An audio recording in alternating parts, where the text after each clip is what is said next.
আসছি আবহাওয়ার খবরে। পারদ পতনের পূর্বাভাস দিচ্ছে আলিপুর আবহাওয়া দফতর। আজ রাত থেকেই নিম্নগামী হতে চলেছে পারদ। 6 দিনে ধাপে ধাপে পারদ পতনের ইঙ্গিত। সপ্তাহের শেষেই জাঁকিয়ে শীত পড়ার সম্ভাবনা। আজ রাত থেকে আগামী 6 দিন ধাপে ধাপে পারদ পতন। চলতি সপ্তাহের শেষে জাঁকিয়ে শীতের প্রথম স্পেল স্থায়ী হবে অন্তত 9 থেকে 10 দিন।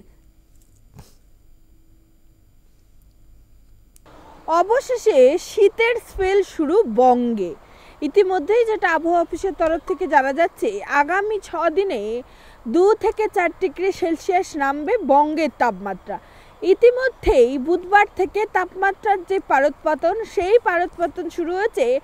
রাতের তাপমাত্রা এক ধাক্কায় 2 ডিগ্রি কমে 18 ডিগ্রি সেলসিয়াস থেকে 16 ডিগ্রি সেলসিয়াসের ঘরে পৌঁছেছে এবং অন্যদিকে দিনের তাপমাত্রা 1 ডিগ্রি কমে 26 ডিগ্রি সেলসিয়াস থেকে 25 ডিগ্রি সেলসিয়াসের ঘরে পৌঁছেছে। এবং যেটা ইতিমধ্যেই আবহাওয়া অফিসের তরফ থেকে জানানো হচ্ছে, কারণ যে শীতের জন্য এতদিন পর্যন্ত অপেক্ষা করছিল বঙ্গবাসী, সবার মনে একটাই প্রশ্ন ছিল, কবে থেকে জাঁকিয়ে শীত পড়তে চলেছে বঙ্গে, বা কবে থেকে ঠিকঠাকভাবে শীতের আমেজ অনুভব করবে বঙ্গবাসী।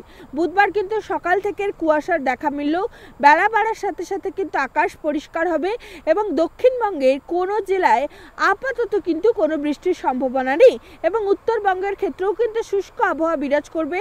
কোথাও কোনো রকম বৃষ্টির সম্ভাবনা নেই, তবে দার্জিলিং সহ উত্তরবঙ্গের অন্যান্য জেলাগুলিতে কিন্তু ঘন কুয়াশার সতর্কতা বার্তা জারি করা হয়েছে ইতিমধ্যে এবং 50 মিটারের মধ্যে নামতে পারে দৃশ্যতামান, এমনটাই আবহাওয়া অফিসের তরফ থেকে জানানো হয়েছে।